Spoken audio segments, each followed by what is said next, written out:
Hello बच्चों, कैसे हैं आप लोग। आई होप कि आप लोग अच्छे होंगे और अपनी प्रिपरेशन को काफ़ी अच्छे तरीके से कर रहे होंगे, क्योंकि अभी एग्ज़ाम में ज़्यादा टाइम नहीं बचा हुआ है। तो जैसा कि आप लोगों को पता है कि हमारे चैनल पे हिंदी पेडागोजी की एक सीरीज़ चल रही है। उसी क्रम का ये 5वां वीडियो है, जिसमें हम लोग प्रीवियस ईयर में आए हुए कुछ क्वेश्चन को कर रहे हैं और कुछ क्वेश्चन जो कि संभावित हैं उसको भी हम लोग कर रहे हैं। तो चलिए देख लेते हैं आज कौन कौन से क्वेश्चन है। तो वीडियो को शुरू करते हैं और देखते हैं पहला क्वेश्चन कौन सा है। तो पहला क्वेश्चन है, भाषा सीखने का उद्देश्य है। भाषा सीखने का क्या उद्देश्य है। ऑप्शन है, प्रत्येक स्थिति में भाषा का प्रयोग कर पाना। दूसरा है, आदेश निर्देश दे पाना और सुन पाना। तीसरा है, दूसरों की बातों को समझ पाना। चौथा है, अपने मन की बात कह पाना। देखिए, ऑप्शन पढ़ने में तो सभी ठीक लग रहे हैं, लेकिन सबसे बेस्ट ऑप्शन जो है वो ऑप्शन नंबर पहला है। प्रत्येक स्थिति में भाषा का प्रयोग कर पाना, चाहे हमें आदेश निर्देश देना हो, चाहे दूसरों की बात को समझना हो और चाहे अपने मन की बात कहना हो, प्रत्येक स्थिति में भाषा का उचित ढंग से प्रयोग हो सके, तो ऑप्शन नंबर पहला आपका सही है। आगे देख लेते हैं क्वेश्चन नंबर 2। बच्चों के भाषाई विकास में समाज की महत्वपूर्ण भूमिका होती है। यह विचार किसका है। यहाँ 4 साइंटिस्ट के नाम लिखे हुए हैं। ऑप्शन है, पियाजे, स्कीनर, चॉम्स्की, वाइगोस्की।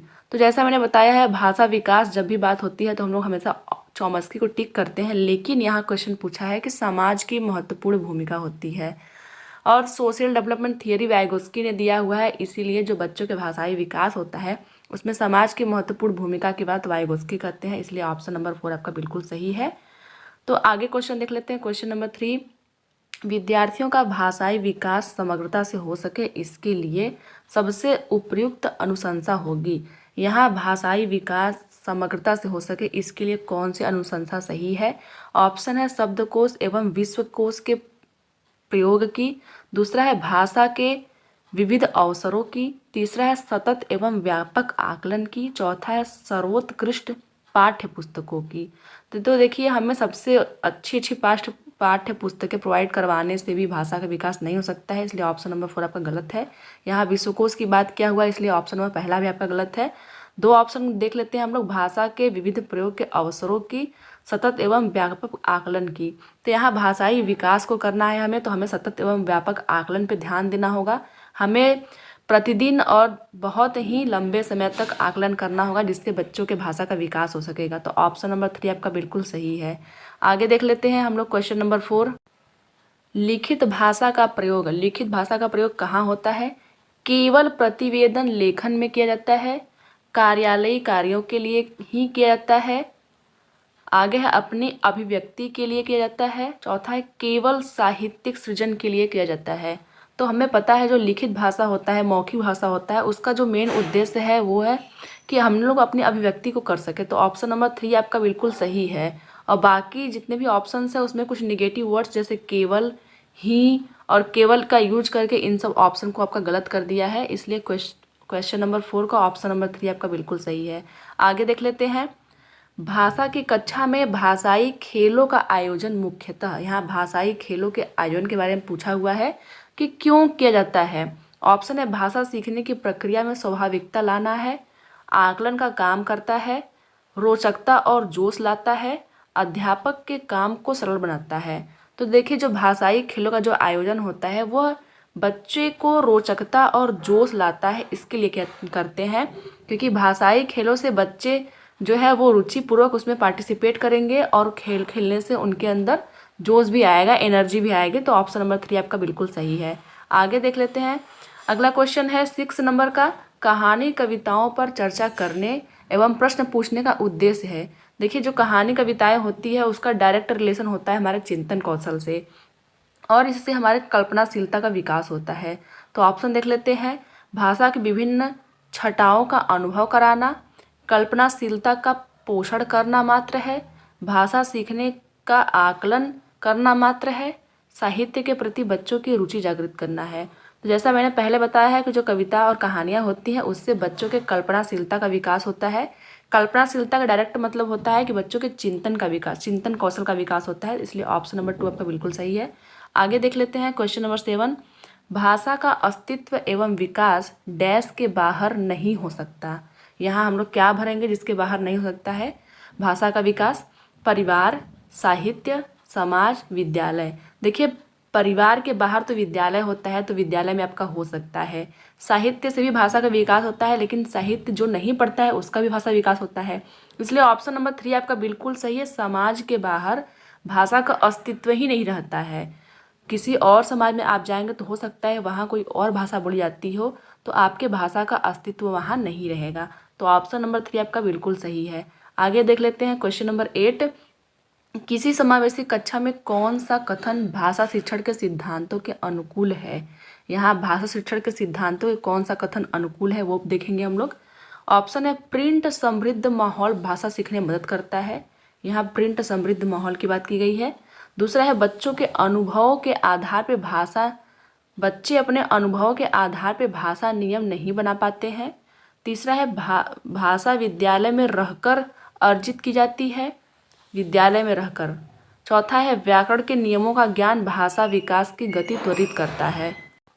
तो भाषा के जो सीखने का जो सिद्धांत है उसमें व्याकरण की तो बात ही नहीं होती है, इसलिए ऑप्शन नंबर 4 आपका गलत हो गया।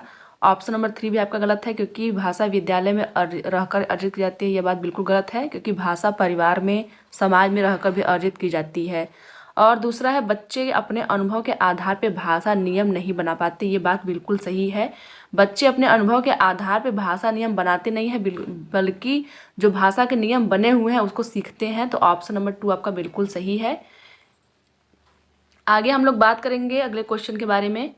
और क्वेश्चन नंबर 9 आपका क्या कह रहा है? प्राथमिक स्तर पर विद्यार्थियों के भाषा शिक्षण के संदर्भ में कौन सा कथन सही है? यहाँ पूछा है भाषा शिक्षण के संदर्भ में कौन सा कथन सही है। तो ऑप्शन है सतत रूप से की जाने वाली टिप्पणियाँ एवं अनवरत अभ्यास भाषा सीखने में रुचि उत्पन्न करता है। देखिए, हमें कभी भी अभ्यास की बात नहीं करनी है, हमें बच्चों को अभ्यास नहीं करवाना है किसी चीज़ का। दूसरा है बच्चे समृद्ध भाषिक परिवेश में सहज रूप से स्वतः भाषा में सुधार कर सकते हैं, ये ठीक लग रहा है। आगे है बच्चों की भाषाई संकल्पनाओं और विद्यालय के भाषाई परिवेश में विरोधाभासी भाषा सीखने में मदद करता है, ये भी आपका विरोधाभासी भाषा सीखने में मदद करता है, ये भी गलत हो गया। चौथा है बच्चे भाषा की जटिल और समृद्ध संरचनाओं का ज्ञान विद्यालय में ही रहकर अर्जित करते हैं। तो क्वेश्चन नंबर 9 का ऑप्शन नंबर 4 आपका बिल्कुल सही है, क्योंकि जो जटिल भाषाएं होती है, जैसे हम लोग मैथ की भाषा की बात करें तो मैथ में फॉर्मूले होते हैं a+b², तो वो हम स्कूल में जाने के बाद ही सीखते हैं, वो हम परिवार में रहकर नहीं सीख पाते हैं। इसलिए क्वेश्चन नंबर 9 का ऑप्शन नंबर 4 आपका बिल्कुल सही है। आगे देख लेते हैं कौन सा क्वेश्चन है। प्राथमिक स्तर की कक्षा में भिन्न भिन्न प्रांतों के अलग अलग भाषा बोलने वाले बच्चों का नामांकन हुआ है। ऐसी स्थिति में भाषा की कक्षा के भाषाई विकास के संदर्भ में, मतलब जो प्राथमिक स्तर की जो कक्षा है उसमें अलग अलग प्रांतों से अलग अलग भाषा बोलने वाले बच्चों का नामांकन हुआ है, तो आपके लिए वो क्या हो सकती है? जटिल चुनौती के रूप में सामने आती है। देखिए, जटिल चुनौती यहाँ बोला गया है। दूसरा है अवरोध ही प्रस्तुत करती है। तीसरा है बहुत बड़ी समस्या बन जाती है। चौथा है अनमोल संसाधन के रूप में कार्य करती है। तो हमें पता है कि जब भी जितने भी प्रांत के बच्चे होते हैं वो अलग अलग भाषाओं को बोलते हैं, तो वो हमारे लिए एक अनमोल संसाधन का काम करती है। तो ऑप्शन नंबर 4 आपका बिल्कुल सही है। आगे क्वेश्चन देख लेते हैं, क्वेश्चन नंबर 11। पहली कक्षा की भाषा अध्यापिका अपने एक अभ्यर्थी के भाषाई विकास के संबंध में चिंतित है, क्योंकि यहाँ एक शिक्षिका है वो अपने बच्चे के जो भाषाई विकास है उसके लिए चिंतित है। क्यों? ऑप्शन है विद्यार्थी पठन पाठन में रुचि प्रदर्शित नहीं करता है। दूसरा है विद्यार्थी को घर पर बात करने के बहुत कम अवसर मिलते हैं। तीसरा है विद्यार्थी के माता और पिता की मातृभाषा अलग अलग है। चौथा है विद्यार्थी अपने साथियों से बहुत झगड़ा करता है। तो देखिए, जो शिक्षिका है वो परेशान इसलिए है कि बच्चा जो है वो पठन पाठन में रुचि प्रदर्शित नहीं कर रहा है, जिससे उसके भाषा विकास में दिक्कतें आ रही हैं। तो क्वेश्चन नंबर 11 का ऑप्शन नंबर पहला बिल्कुल सही है। आगे देख लेते हैं, क्वेश्चन नंबर 12 है बच्चे के बोलना सीखने के संदर्भ में कौन सा कथन सही है? बच्चा बोलना सीख रहा है, उसके लिए कौन सा कथन सही है? ऑप्शन है सभी बच्चे की बोलना सीखने की गति एक समान होती है। आगे देखते हैं, बड़े परिवार के बच्चों की बोलना सीखने की गति तेज होती है, यहाँ बड़े परिवार की बात की गई है। आगे है निर्धन परिवार से आए बच्चों के बोलने की सीखने की गति धीमी होती है, यहाँ निर्धन परिवार की बात कहा है। चौथा है कहने सुनने के अधिक से अधिक अवसर मिलने पर बच्चे बोलना सरलता से सीखते हैं। तो यहाँ बच्चे को बोलना सीखना है तो इसके लिए कहने और सुनने के अधिक अवसर जब हम लोग उपलब्ध कराएंगे तो बच्चा काफ़ी आसानी से सीख पाएगा। बच्चे के बोलना सीखने पे परिवार का असर नहीं पड़ता है कि कौन सा परिवार गरीब है, कौन सा परिवार अमीर है, इसका कोई मतलब नहीं है। तो दोनों आपका ऑप्शन गलत हो गया। सभी बच्चे समान रूप से बोलना सीखते हैं, ये भी बिल्कुल गलत है, क्योंकि हम लोग बच्चे के जैसे खान पान जैसा वातावरण रहेगा, बच्चा वैसे ही बोलना शुरू करेगा। तो क्वेश्चन नंबर 12 को ऑप्शन नंबर 4 आपका सही है। आगे देख लेते हैं। विद्यालय कक्षा में समृद्ध भाषाई परिवेश से तात्पर्य है। यहाँ भाषाई परिवेश का मतलब क्या है वह पूछ रहा है। तो ऑप्शन है मुख्य धारा की भाषा सुनने के अधिक से अधिक अवसर। यहाँ मुख्य धारा की भाषा की बात कहा है। दूसरा है बोलने सुनने पढ़ने लिखने के अधिक से अधिक अवसर। तीसरा है एक से अधिक भाषाओं के शब्दकोश की उपलब्धता। चौथा है अध्यापक को एक से अधिक भाषाओं की जानकारी। यहाँ अध्यापक के भाषा की जानकारी के बारे में बोला गया है। तो जैसा कि हमें पता है कि हमें अध्यापक के भाषा की जानकारी से कोई मतलब नहीं है, शब्दकोश को भी उपलब्ध नहीं कराना है और मुख्य धारा की भाषा सुनने के लिए अधिक से अधिक अवसर नहीं उपलब्ध कराना है। बच्चे बोल सके, अधिक सुन सके, पढ़ लिख सके, इसके लिए हमें अधिक से अधिक अवसर देना है। तो ऑप्शन नंबर 2 आपका सही है। तो ऑप्शन नंबर 2 आपका बिल्कुल सही है। आगे देख लेते हैं। अपने विद्यार्थियों के भाषा संबंधी क्रमिक विकास का आकलन करने के लिए आपकी निर्भरता मुख्य रूप से किस पर है। यहाँ भाषा संबंधित जो क्रमिक विकास है उसका आपको आकलन करना है। आप क्या करेंगे? पोर्टफोलियो के अवलोकन पर, मौखिक कार्य करवाने पर, गृह कार्य की उत्तर पुस्तिकाओं के अवलोकन पर, कक्षा कार्य के अवलोकन पर। तो देखिए, हमें किसी बच्चे के अगर भाषा के क्रमिक विकास के बारे में देखना है तो हम लोग पोर्टफोलियो को देखेंगे। पोर्टफोलियो क्या होता है? पोर्टफोलियो आपका एक दस्तावेज टाइप का होता है। उसमें बच्चे के जो विकास के बारे में महत्वपूर्ण जानकारियाँ लिखी होती है। इन जानकारियों में ये होता है कि बच्चे कितना सीख रहे हैं, उनके सीखने की दर क्या है, किन चीज़ों में बच्चों को प्रॉब्लम हो रही है और कौन सी चीज़ें बच्चे आसानी से सीख पा रहे हैं।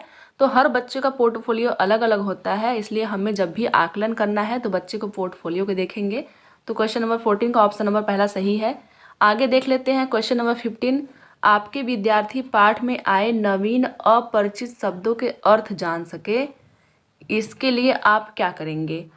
आप जब पाठ पढ़ाते हो तो कुछ शब्द ऐसे होते हैं जो नए नए होते हैं और बच्चों के लिए अपरिचित होते हैं। तो आप क्या करेंगे?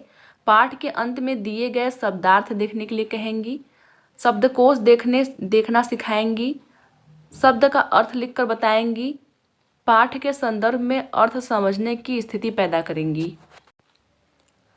तो देखिए, जब भी पाठ के बीच में कुछ नवीन और अपरिचित शब्द आए तो हमें क्या करना है? बच्चों को उसका अर्थ लिखकर समझाना है कि देखिए इसका अर्थ ये होगा। तो बच्चा काफ़ी आसानी से सीख पाएगा। तो क्वेश्चन नंबर 15 का ऑप्शन नंबर 3 आपका बिल्कुल सही है। तो ये तो रहे आज के 15 क्वेश्चन। ऐसे ही हम नेक्स्ट वीडियो में बात करेंगे किसी और टॉपिक के बारे में, किसी और क्वेश्चन को सॉल्व करेंगे। आप लोग चैनल से जुड़ जाइए। जिन लोगों ने चैनल को सब्सक्राइब नहीं किया है वो कर दीजिए, और अपने कोई प्रॉब्लम हो तो उसको कमेंट में लिख के बताइए। ऐसे ही नेक्स्ट वीडियो में हम लोग मिलेंगे। तब तक के लिए धन्यवाद।